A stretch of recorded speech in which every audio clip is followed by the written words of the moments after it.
కాంగ్రెస్ 100 రోజుల పాలనలో 2014కు ముందు ఉన్న దుర్భర పరిస్థితులు వచ్చాయని సూర్యాపేట ఎమ్మెల్యే జగదీష్ రెడ్డి అన్నారు. పార్లమెంట్ ఎన్నికల ప్రచారంలో భాగంగా మునుగోడు, చౌటుప్పల్ నియోజకవర్గాల్లో బీఆర్ఎస్ పార్టీ కార్యకర్తల సమావేశం నిర్వహించారు. ఈ కార్యక్రమంలో ముఖ్య అతిథిగా సూర్యాపేట ఎమ్మెల్యే జగదీష్ రెడ్డి హాజరయ్యారు. ఢిల్లీకి కప్పం కడుతూ మంత్రులు తమ పదవులను కాపాడుకుంటున్నారని జగదీష్ రెడ్డి విమర్శించారు. రాష్ట్రంలో ఇవాళ రాక్షస పాలన కొనసాగుతుంది. ఒకవైపు ప్రజలు మంచిల కొరకు ఇబ్బంది పడుతుంటే, కరెంటు కొరకు ఇబ్బంది పడుతుంటే, ఇంకొక వైపు రైతులు సాగునీళ్ళ కొరకు ఇబ్బంది పడి పొలాలు ఎండిపోతుంటే ఈ ప్రభుత్వానికి కనీసం చీమ కుట్టినట్టు కూడా లేదు. దాదాపు 2 నెలలుగా రైతులు మొత్తుకుంటున్నారు. వాళ్ళంతా వాళ్ళ ఘోష సోషల్ మీడియా ద్వారా, ఇతర మాధ్యమాల ద్వారా వ్యక్తీకరించారు. ప్రభుత్వానికి, అధికార పార్టీ శాసనసభ్యులకు, మంత్రులకు తెలియజేసే ప్రయత్నం చేసిండ్రు. అయినప్పటికీ కూడా ఫలితం లేని పరిస్థితులలో తప్పకుండా బీఆర్ఎస్ పార్టీని మా తరఫున కొట్లాడాలి ప్రతిపక్షంగా అని చెప్పి మమ్మల్ని అడిగినప్పుడు మేము అందరం కూడా గ్రామాలలో, పొలాల్లో తిరిగినాం, చూసినాం, జరిగిన నష్టాన్ని చూసినాం, కేసీఆర్ గారికి నివేదించినాం.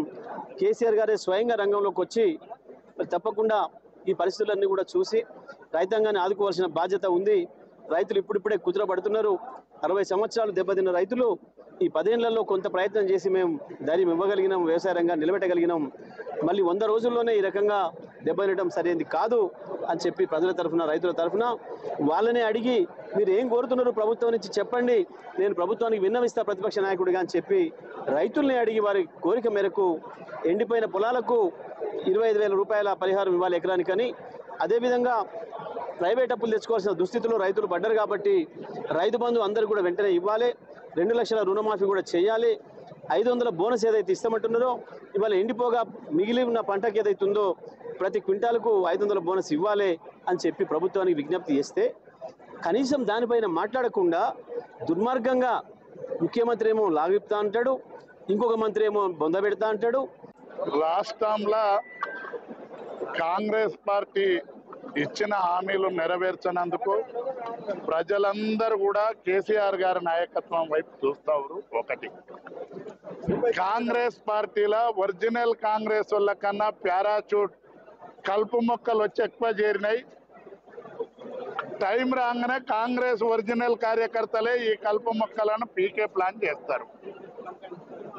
కాబట్టి తప్పకుండా ప్రజలందరూ కూడా బీఆర్ఎస్ గెలిపియాలనే సంకల్పంతో ఉన్నారు. బీఆర్ఎస్ ఎంపీ అభ్యర్థులను గెలిపిస్తేనే తెలంగాణ రాష్ట్ర ప్రయోజనాల కోసం, ఢిల్లీలో వాళ్ళకు ఇంకొక వేరే ప్రయోజనం ఏమీ ఉండదు. ఈ రాష్ట్ర ప్రయోజనాల కోసమే, ఈ రాష్ట్ర ప్రజల శ్రేయస్కరమే పోట్లాడతారు. కాబట్టి మీరు అందరూ కూడా ఆశీర్వదించి నన్ను గెలిపియాలని కోరుతాం. రాష్ట్రంలో